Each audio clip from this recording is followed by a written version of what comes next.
careful not to let that tape walk off your center line.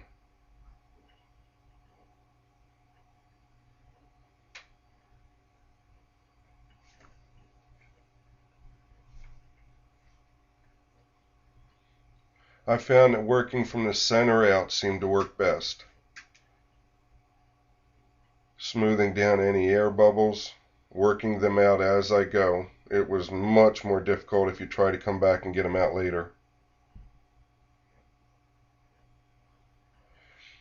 Sometimes I'd find I might get an air bubble I couldn't remove. I might poke the edge of the razor knife in there just to kind of let the air work its way out, trying not to compromise the tape any more than I would have to.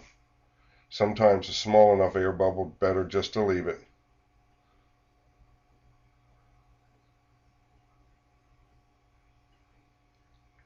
Where you have cutouts, scupper holes, skeg cutouts, mirage drive on like this particular Hobie. You had to be real careful working around. There was different contours around there that would trap air. You had to work them a little more carefully with a Formica roller or a veneer roller of some sort.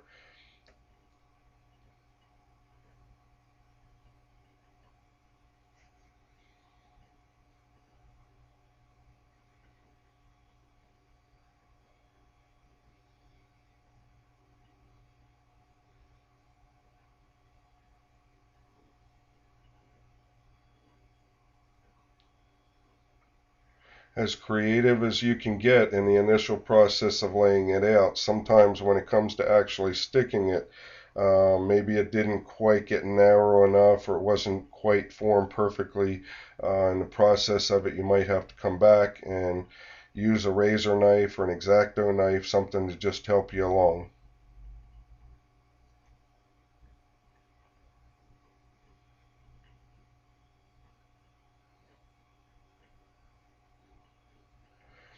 Another thing to watch out for is it's easy to start stretching the tape. I didn't like to stretch the tape. I want to try to keep it its original length, just form it where I wanted it. If you stretch the tape, it's liable to want to find its original shape and come off from what you've applied. So try not to stretch the tape.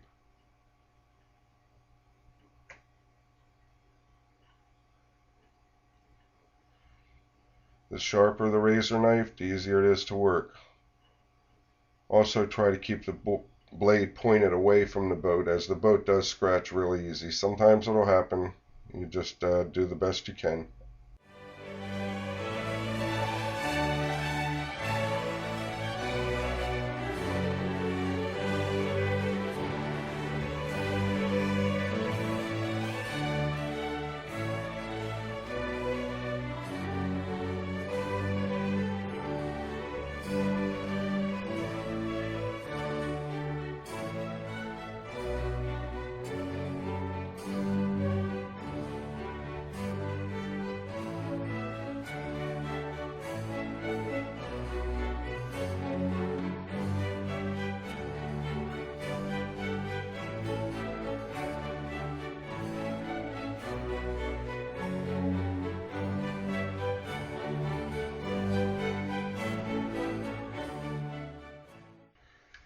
Okay, where I had cutouts like the Mirage Drive, the tape thinned up to almost nothing, maybe even a 1/16 of an inch on either side, so I came back with a little more tape to strengthen that up.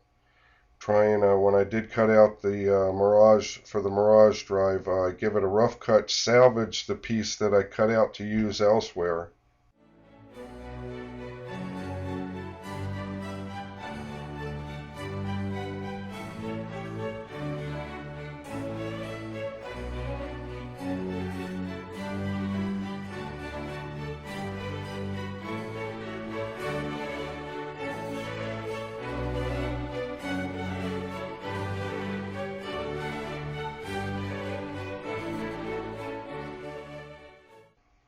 Using a very sharp knife, keep it very vertical so as not to gouge your boat.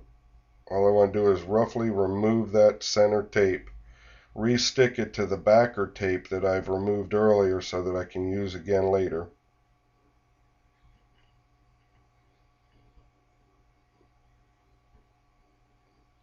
Then you come back with your sandpaper, maybe a light file, whatever it takes just to smooth that edge of that cutout out and blend it in with the tape, so as not to remove too much tape. And really, you don't want to cut into the boat at all. The object of this is not to remove any polyethylene from the boat at all.